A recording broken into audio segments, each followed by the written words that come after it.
Olá, amigos, uma boa noite a todos. Mais uma reflexão do grupo da Fraternidade Irmão Altino, nosso grupo querido. Que saudades do nosso convívio. Mas, se Deus quiser, em breve estaremos reunidos novamente. Que os bons espíritos nos inspirem na nossa reflexão de hoje e nos abençoe agora e sempre. Hoje o tema proposto, vamos falar como a doutrina espírita entende o karma. A palavra karma, embora usada no meio espírita, não faz parte do vocabulário doutrinário espírita. É bom a gente deixar bem claro.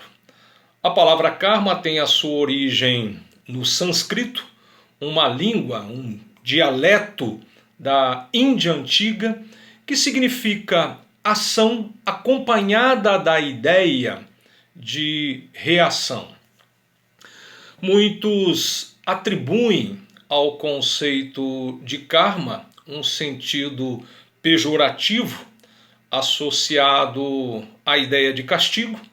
Entretanto, tanto no hinduísmo quanto no budismo, o termo é muito mais rico do que resumi-lo com a conotação de castigo. E a noção de castigo e de punição está muito distante de fazer parte também dos ensinamentos espíritas. O uso da palavra karma se tornou tão popular que está presente no meio espírita mais como um empréstimo linguístico, principalmente quando se quer fazer uma analogia com a lei de causa e efeito.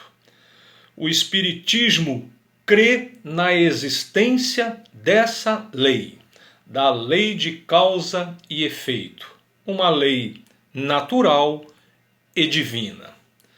E no ensino da lei de causa e efeito, o Espiritismo também lança mão, com fins didáticos, de comparação com a lei física da ação e reação, de Isaac Newton, conhecida por terceira lei de Newton.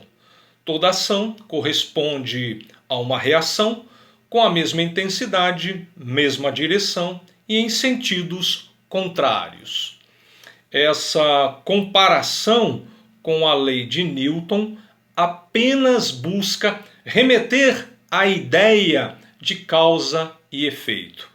Mas o fundamento é outro, são coisas distintas. Lei de ação e reação atua no mundo físico, e a lei de causa e efeito atua no campo metafísico ou espiritual. Para uma melhor compreensão nossa, o Espiritismo ensina dois preceitos significativos que afirmam a justiça divina. Preceitos esses que também são ensinados em muitas tradições milenares. Na liberdade de agir no palco da vida e na obrigatoriedade de responsabilizar-se pelas consequências desse agir. Plantio livre, colheita necessária, colheita obrigatória. Então temos, de um lado, o livre-arbítrio e de outro, a lei reguladora da causa e efeito. Agir sem amarras, na escolha do bem ou do mal, mas atrelado às consequências desse agir. Como nos ensina Jesus, a cada um segundo as suas obras. Pelas vossas obras vos reconhecereis. Obra no bem, luz no caminho. Obra no mal, caminho a reparar, a reconstruir. Não raro, de forma dolorosa para dissipar todo o mal que foi adquirido voluntariamente, até que a lição seja aprendida ou reaprendida.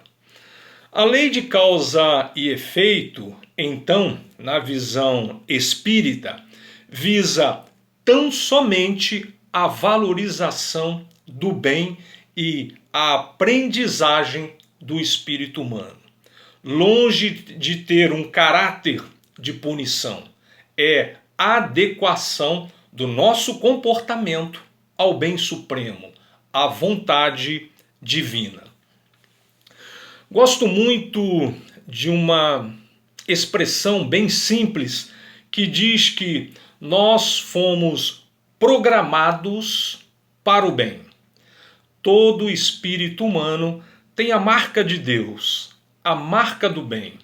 Por mais que a gente insista em viver o nosso pequeno eu egoístico, é o eu divino em nós que falará mais alto na roda das encarnações sucessivas ao longo do nosso processo evolutivo.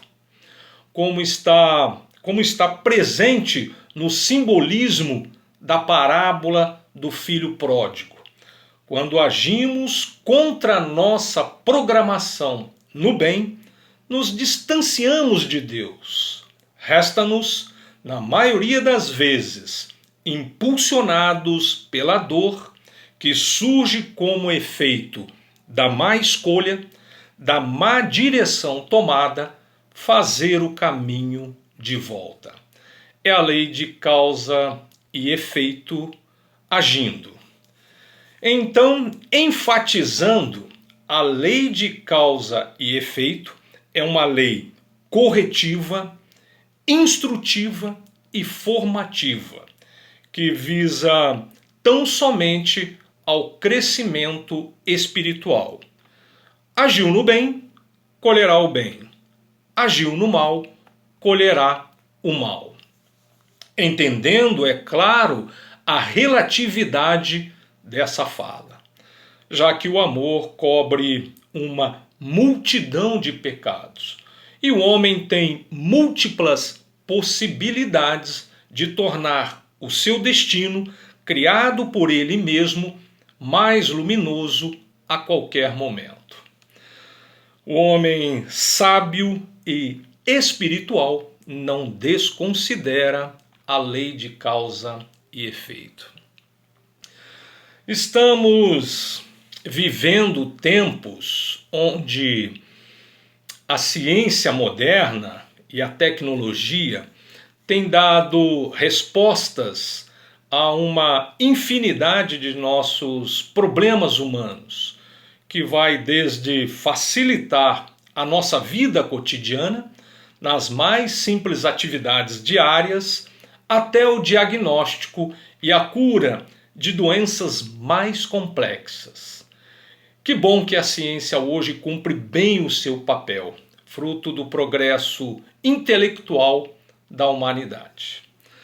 Por outro lado, quanto ao progresso moral, no campo da transcendência espiritual, a grande maioria da humanidade ou situa-se presa nos formalismos e dogmatismos superficiais, ou se posiciona distante da instância espiritual em descrença sistemática.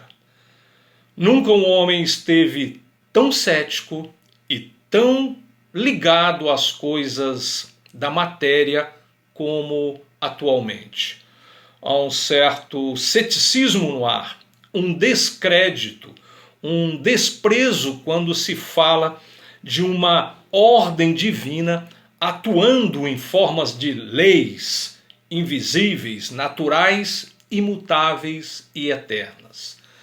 Principalmente quando se fala de leis morais e espirituais com o poder de reger os nossos comportamentos. Para muitos isso é pura ilusão de pessoas místicas e fantasiosas. Parafraseando Galileu, ao ser condenado pela Inquisição, na sua famosa frase, mas que ela gira, gira, afirmando a sua convicção sobre o movimento da Terra em torno do Sol, que essas leis existem, existem. Há uma grande ordem na criação divina, e não o caos e o acaso, como muitos querem acreditar. Tudo na criação de Deus é perfeito e se prende em leis do mundo material, em leis do mundo espiritual, em leis morais que foram reveladas às tradições mais antigas, egípcias, gregas, hindus, israelitas, celtas e tantas outras culturas extintas e ainda existentes. Leis presentes na história do conhecimento humano, por meio de Platão, por meio de Buda, por meio de Moisés, por meio dos profetas, leis vividas e exemplificadas por Jesus por meio do amor e revividas pelo Espiritismo. Como nos ensina o Livro dos Espíritos, as leis morais estão gravadas na essência humana, na nossa consciência. Entretanto, parece que a humanidade insiste em não querer levá-las em conta. As leis humanas, quando em concordância com as leis da natureza, a humanidade progride. Quando em desalinho com as leis naturais, a humanidade decai. Assim também funciona o comportamento humano. Se o homem faz as suas próprias regras, e se essas regras estiverem desalinhadas das leis divinas, as consequências vêm em forma de dor e sofrimento, causa e efeito. Finalizando, podemos dizer que é assim que a doutrina espírita entende o karma, com a visão focada na causa e efeito, ensinando que estar em harmonia com as leis do Criador e com a criação é a melhor ação que podemos fazer a nós mesmos. Se dermos o melhor de nós à vida, receberemos em retribuição da lei de causa e efeito, da lei do retorno, da lei da vida, o que de melhor ela tem a nos ofertar, que é luz no caminho, paz, harmonia e felicidade. Obrigado a todos, fiquem com Deus, até a próxima reflexão, assim seja.